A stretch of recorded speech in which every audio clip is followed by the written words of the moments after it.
श्री शिवाय नमस्तुभ्यम। हर हर महादेव। दोस्तों, आप सभी लोग जानते हैं कि 9 नवंबर 2024 के दिन यहां पर शनिवार को अष्टमी तिथि पड़ रही है और इस कार्तिक अष्टमी को गोपाष्टमी के रूप में मनाया जाता है। इस दिन भगवान श्री कृष्ण ने गौचारण की लीला शुरू की थी। इसीलिए दोस्तों, इस दिन का महत्व बहुत ही ज्यादा बड़ा होता है क्योंकि यह अष्टमी कार्तिक महीने में शनिवार को पड़ रही है और इस दिन आपको एक छुटकी हल्दी वाला उपाय आप लोगों को जरूर करना चाहिए, जो कि पंडित जी ने अपनी अभी की शिव महापुराण की कथा में ही बताया हुआ है। तो दोस्तों, इस उपाय को आपको कैसे करना है, कब करना है, कहां पर करना है और उपाय को करते समय आपको किन किन बातों का ध्यान रखना है, ये सारी जानकारी हम आपको इस वीडियो में देंगे। तो चलिए दोस्तों, उपाय को शुरू करते हैं। देखिए, ये दिन इतना खास होता है, इतना महत्वपूर्ण होता है। देखा गया है कभी कभी बड़े बड़े पूजा पाठ अनुष्ठान से जो मनोकामना पूर्ण नहीं होती है, वह गोपा अष्टमी के दिन एक छोटे से उपाय करने से ही आपकी मनोकामना पूर्ण हो जाती है। और बहुत सारे लोगों ने इस उपाय को किया भी है और उनको इस उपाय को करने का फल भी जरूर मिला है। अगर आप लोग भी इस उपाय को 9 नवंबर 2024 के दिन यहां पर शनिवार अष्टमी के दिन करना चाहते हैं, तो आप इस उपाय को पहले अच्छे से समझ लेना, सुन लेना, उसके बाद करना। आपको इस उपाय का फल जरूर मिलेगा। और इस उपाय को करने से आपके घर में चाहे किसी भी प्रकार की दुख और समस्या क्यों ना चल रही हो, आपको उसका कारण भी नहीं पता है कि भाई यह समस्या किस कारण से चल रही है। उसका कुछ भी कारण हो सकता है, जैसे पितृदोष हो सकता है या किसी भी तरह का मंगल दोष भी हो सकता है, और भी बहुत तरह के दोष होते हैं।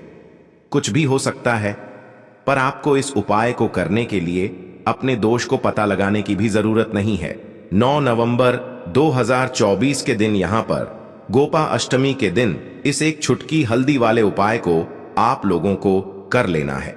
दोस्तों, अब हम समझते हैं इस वाले उपाय को हमें करना किस समय है। तो सबसे पहली बात दोस्तों, हम समझते हैं कि यह हल्दी वाला उपाय करना किसको है। तो देखिए, यहां पर सीधी सी बात है कि यह हल्दी वाला उपाय जो है, यह किस लिए किया जा रहा है। यह मनोकामना को पूर्ण करने के लिए किया जा रहा है, या आपके जीवन में जो दुख और परेशानियां हैं उनको दूर करने के लिए किया जा रहा है, या आपका कोई बड़ा काम है जो कि नहीं हो पा रहा है, आप उसके लिए इस उपाय को कर सकते हो। तो सीधी सी बात यह है कि आप अपनी किसी भी प्रकार की मनोकामना के लिए इस वाले उपाय को कर सकते हो। तो यह उपाय वह व्यक्ति कर सकता है जिस व्यक्ति को अपनी किसी भी प्रकार की मनोकामना भगवान शिव जी से और माता लक्ष्मी से पूर्ण करवानी हो। और अगर कोई भी माताएं बहनें जो हैं अपने घर की सुख और शांति के लिए, घर में धन समृद्धि को बढ़ाने के लिए यह वाला उपाय करना चाहती है, तो घर की जो बड़ी माताएं बहनें होंगी वह इस हल्दी वाले उपाय को विशेष रूप से करें, क्योंकि माताएं बहनें घर की लक्ष्मी होती है। और जब घर की लक्ष्मी कोई विशेष उपाय करती है तो उसका फल ही बहुत जल्दी मिल जाता है और बहुत बड़ा होकर मिलता है। अन्यथा इस उपाय को कोई भी व्यक्ति कर सकता है, चाहे वह बड़ा हो, चाहे वह छोटा हो, चाहे वह बच्चा हो। जिस व्यक्ति को यह हल्दी वाला उपाय समझ आ गया, वह व्यक्ति इस हल्दी वाला उपाय को इस अष्टमी के दिन जरूर करे, क्योंकि उसको इस उपाय का फल बहुत ही जल्दी मिल जाएगा। क्योंकि 9 नवंबर 2024 के दिन यहां पर अष्टमी के दिन भगवान शिव और कृष्ण भगवान जी बहुत आसानी से प्रसन्न हो जाते हैं। तो आइए अब हम समझते हैं कि इस हल्दी वाला उपाय को आपको करना कैसे है और इस उपाय को करने का जो समय है वह क्या है। तो देखिए, इस अष्टमी के दिन किए जाने वाले यह एक छुटकी हल्दी वाला उपाय जो उपाय है, यह मुख्य रूप से सुबह के समय होगा। किस समय होगा? सुबह के समय होगा। आपको कोशिश यही करनी है कि सुबह के समय हम इस हल्दी वाला उपाय को कर लें। पर किसी कारणवश अगर आप सुबह इस उपाय को ना कर पाओ, आपको कहीं काम से जाना हो या किसी और काम की वजह से आप उपाय को ना कर पाओ, तो आपके पास फिर दूसरा मौका रहेगा, जो कि शाम के समय का रहेगा, प्रदोष काल का रहेगा। अब भाई, प्रदोष काल का समय भी बहुत ही लोगों के मन में प्रश्न बन जाता है कि भाई यह समय होता कब है, कितने बजे से लेकर कितने बजे यह समय होता है, ताकि हमें उपाय के लिए जो है करने का समय पता लग जाए। तो हम आपको बता दें प्रदोष काल का जो एक समय होता है, शाम का समय, वह होता है शाम के 6 बजे से लेकर शाम के 7 बजे के बीच का। इस समय के बीच में आप उपाय को करेंगे तो आपको उस उपाय का जरूर फल मिलेगा। तो शाम के 6 बजे से लेकर शाम के 7 बजे के बीच में आप लोग इस हल्दी वाले उपाय को कर सकते हो। तो भैया, बहुत सारे लोग यहाँ पर यह प्रश्न भी जरूर करेंगे कि भाई, हम तो नौकरी पर जाते हैं, हम अपनी ड्यूटी पर जाते हैं और आने में हमें देर हो जाती है, तो उस जगह पर हमें क्या करना चाहिए? तो देखिए, उन लोगों को भी टेंशन लेने की जरूरत नहीं है। अगर आप लोग इस उपाय को शाम के समय प्रदोष काल में कर रहे हैं और अगर आपको आने में देरी भी हो जाती है, आप आने में 7 बजे तक आप नहीं पहुंच पाते हो, तो भाई आप 7 या रात 8 बजे तक भी अगर उपाय को करोगे तो भी चल जाएगा। और अगर इससे भी थोड़ा देर हो जाती है तो भी आप उपाय को कर सकते हो, क्योंकि 9 नवंबर 2024 गोपाष्टमी का दिन है। यह दिन एक ही बार आता है पूरे साल भर में, इसलिए जब आपको मौका मिल जाए तब आप इस उपाय को जरूर कर लेना। कोई भी उपाय हो, आप कभी भी कर सकते हो। गौअष्टमी के दिन बस कोशिश करना कि समय के थोड़ा मतलब अंतर्गत ही कर लो, पर किसी कारणवश अगर ना कर पाओ तो फिर आप थोड़ा देरी से भी कर सकते हो, आपको उपाय का फल जरूर मिलेगा। तो देखिए, कार्तिक मास के दिनों में विशेषकर श्री हरि विष्णु और श्री कृष्ण और भगवान शिव और माता पार्वती का पूजन किया जाता है। अब साथ ही साथ अष्टमी का दिन भी पड़ गया है, तो ऐसा समझ लीजिए आपके जीवन में धन भी आएगा, सुख भी आएगा, धन बढ़ेगा भी, और साथ ही साथ आपके जीवन के सारे संकटों को भगवान शिव जी दूर कर देंगे। तो चलिए सबसे पहले बात कर लेते हैं सबसे पहले उपाय की, जो कि अष्टमी वाले दिन आपको विशेष कर करना है। और इस उपाय को करने से आपकी कोई भी ऐसी इच्छा, कोई भी विश जो अभी तक अधूरी है, पूरी नहीं हो रही है, तो आपकी बड़ी से बड़ी विश और मनोकामना भी पूरी हो जाती है जब आप अष्टमी वाले दिन इस पहले उपाय को कर लेते हैं। देखिए, अगर इस दिन हम भगवान विष्णु और माता तुलसी के समक्ष कोई भी उपाय करते हैं तो उसका फल हमें जरूर मिलता है। तो देखिए, आप सभी जानते हैं कि श्री हरि विष्णु और कृष्ण जी जो है, उन्हें तुलसी दल सबसे प्रिय है। बिना तुलसी माता के श्री हरि विष्णु जी अधूरे हैं और बिना तुलसी पत्तों के श्री हरि विष्णु का भोग अधूरा है। और आप सभी लोग जानते हो कि माता लक्ष्मी का निवास स्थान वहीं होता है जहां भगवान विष्णु वास करते हैं। इसलिए श्री हरि विष्णु को प्रसन्न करके आप अपनी मनोकामना को पूरा कर सकते हैं, क्योंकि श्री हरि विष्णु अगर प्रसन्न हो गए तो आपकी कोई भी विश और इच्छा, मनोकामना अधूरी नहीं रहेंगी। तो आपको तुलसी के 5 पत्ते लेने हैं। अब जिस दिन गोपा अष्टमी है, उस दिन तुलसी के पत्ते ना तोड़े, पहले से ही तोड़कर रख ले। अब ये 5 तुलसी के पत्ते जो आपने लिए हैं, ये 5 तुलसी के पत्ते आपको श्री हरि विष्णु को अर्पित करने हैं। अपने घर के मंदिर में ही ठीक है, ऐसा आपको करना है। आपके घर में श्री हरि विष्णु की कोई मूर्ति है या श्री कृष्ण की मूर्ति है या लड्डू गोपाल है, प्रतिमा है, वहां पर यह 5 तुलसी के पत्ते आप रखें और साथ ही साथ एक देसी घी का दीपक गोल बाती का आपको लगाना है। और ओम नमो भगवते वासुदेवाय नमः, इस मंत्र का आपको 11 बार जप करना है। देखो मंत्र कौन सा है, ओम नमो भगवते वासुदेवाय नमः। और फिर श्री हरि विष्णु से अपनी विश, अपनी इच्छा, अपनी मनोकामना कह देना है। और फिर देखना आपकी विश और इच्छा, जो भी आपकी मनोकामना है, जो भी अपने जीवन में आपको चाहिए, अगर निर्धनता बहुत है, आप अपने घर से गरीबी को दूर करना चाहते हैं, या फिर धन आपका बढ़ता नहीं है, आप चाहते हैं कि आपका धन बढ़े, या फिर आपके घर में फिजूल खर्ची बहुत होती है, पैसा आपके पास नहीं रुकता है, आप चाहते हैं कि पैसा आपके पास रुके, या फिर घर में कोई व्यक्ति ऐसा है जो बहुत बीमार रहता है, या फिर किसी का विवाह नहीं हो पा रहा है, तो जो भी आपकी इच्छा है, जो भी आपके विश है, बस एक बार श्री हरि विष्णु से कह देना। क्योंकि अष्टमी भी इस दिन है, साथ ही 7 साल का सबसे बड़ा महीना है।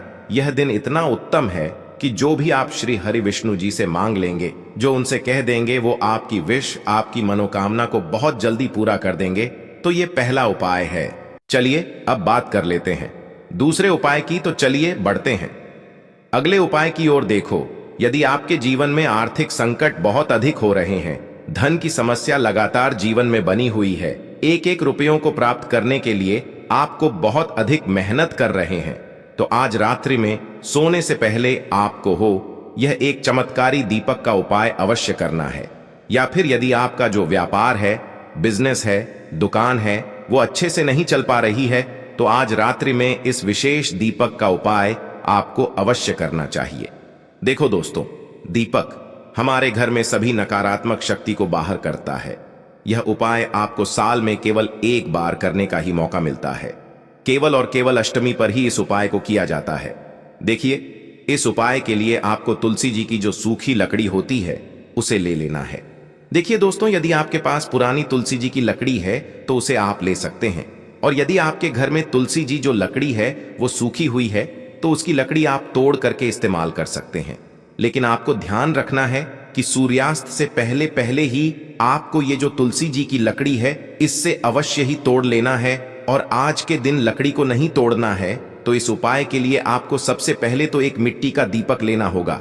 चाहे तो आटे का दीपक भी ले सके, क्योंकि आटे का दीपक सभी दीपक में सर्वोत्तम माना गया है। इस दीपक के अंदर आपको शुद्ध घी का प्रयोग करना होगा, और इससे दीपक के अंदर अपने जो तुलसी जी की लकड़ी ली है उसे भी रख देना है। लेकिन ये जो तुलसी जी की लकड़ी है इसमें आपको चारों तरफ अच्छे से घी लगा लेना है।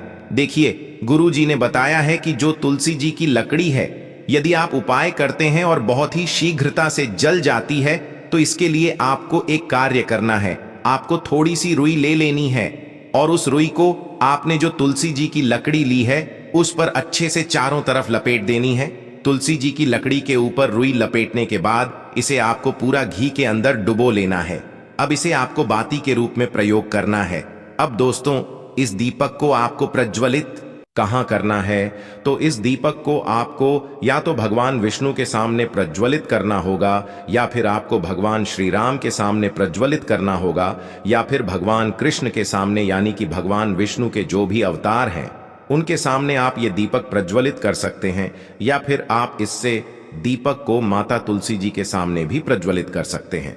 पूज्य गुरु जी ने बताया है कि जो भी व्यक्ति इस प्रकार से तुलसी जी की डंडी से यह दीपदान कर देता है उसके जीवन में कभी भी धन की समस्या नहीं होती है। इसीलिए आपको यह पूरे साल में केवल एक बार ही मौका मिलता है।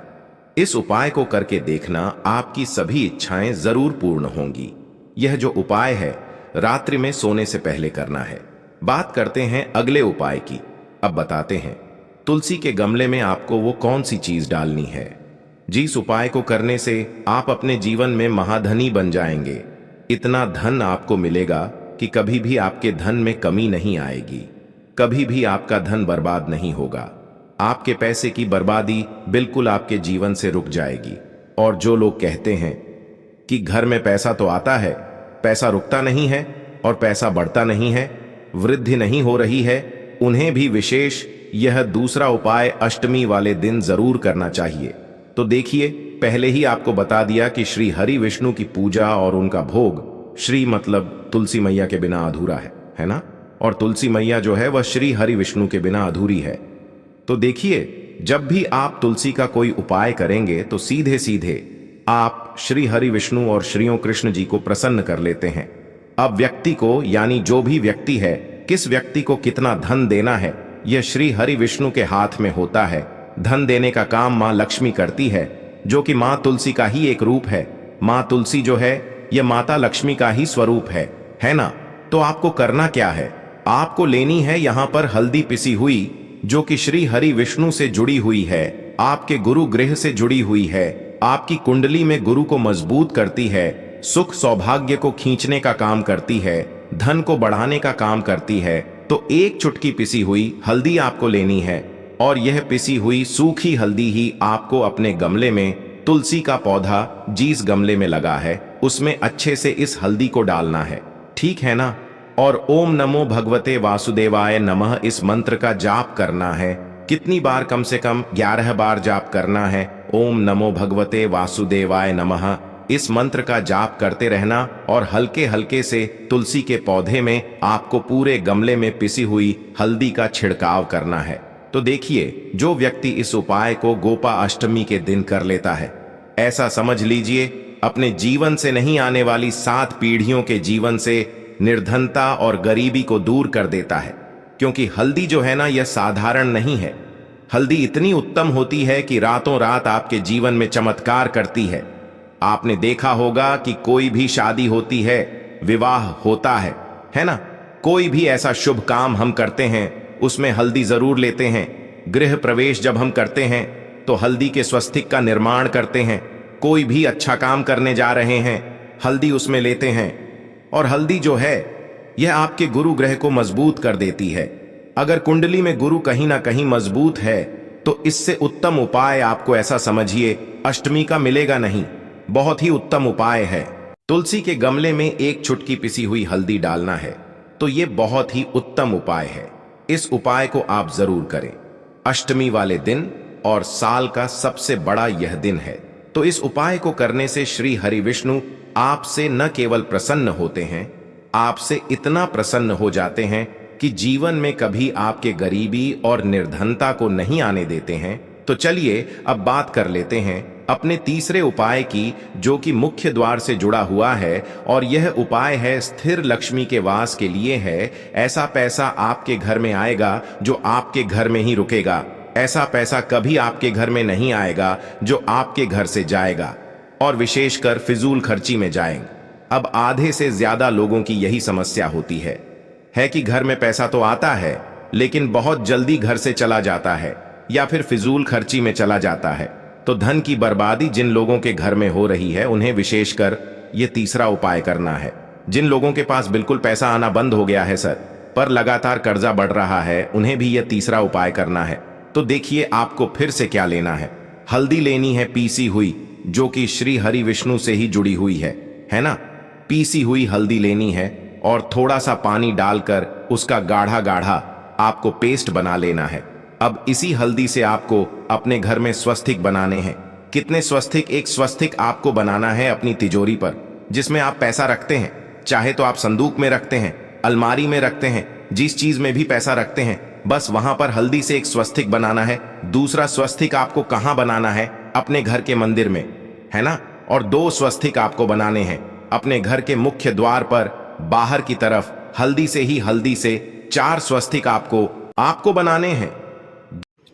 दोस्तों, अगर आपने अभी तक हमारे इस छायाजन चैनल को सब्सक्राइब नहीं किया है तो सब्सक्राइब कर लें, जिससे कि आपको ऐसी ही ज्ञानवर्धक वीडियो मिलती रहे। कमेंट में हर हर महादेव, ओम नमः शिवाय, श्री शिवाय नमस्तुभ्यम लिखना न भूलें।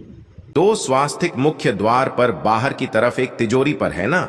और एक अपने घर के मंदिर में। बस यह उपाय आपने गोपाष्टमी वाले दिन कर लिया तो देखिए जो धन की तिजोरी है उसमें पैसा भरा रहेगा। कभी भी धन की तिजोरी धन से खाली नहीं होगी, क्योंकि जहां पर हल्दी का स्वस्तिक होता है वहां कभी धन की कमी नहीं होती है।